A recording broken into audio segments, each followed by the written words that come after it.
Here I am with some more information about neonatal initial screening. Heel prick test, hearing screening through autoacoustic emission, pulse oximetry test, eye examination test, and developmental dysplasia of hip joint.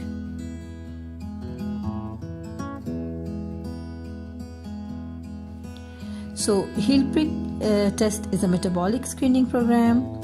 It screens out the rare but sometimes serious disorders, and screening is free for babies. You can see the description.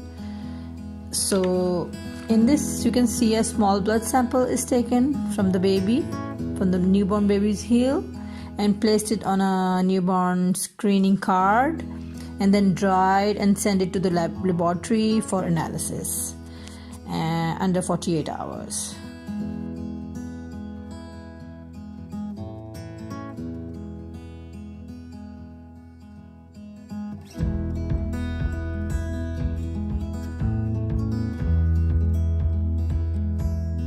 Initial hearing screening is done through autoacoustic emission. It determines if the ear and the auditory brain stem respond to the sounds. No response can indicate hearing loss.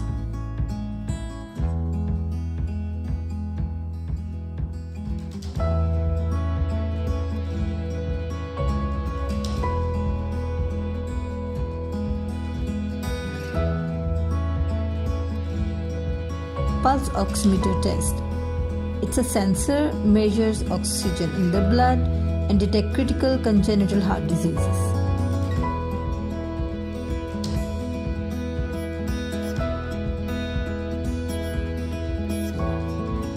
Eye examination for red reflex is the test that can reveal problems in cornea, lens, and sometimes the vitreous. Some physical examination like ultrasound, x-rays, it screen out the diagnostic developmental dysplasia of hip joint.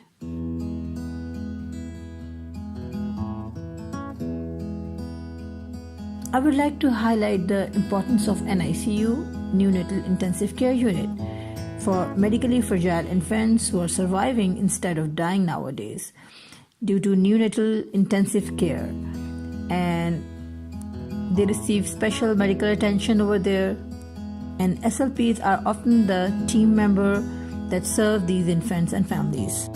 Let's highlight them separately.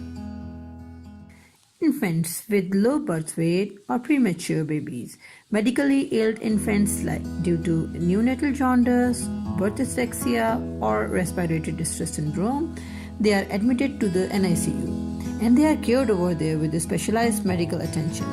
So in this way, they survive instead of dying. Here the role of SLP is very critical and challenging.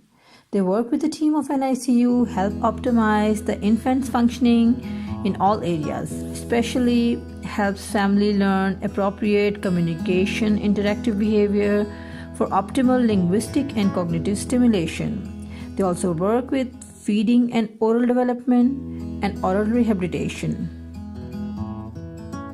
There are several points I'm going to discuss to explain a little bit about prevention, like feeding development. If a baby is having this process properly, he can grow well. Like a mother should know about the newborn infection and how to use antibiotics properly when they are infected. Or an importance of social bonding is very, very crucial after birth. And a mother should know, at least a mother should have knowledge about social bonding with a baby, which can help to enhance the learning of language in future.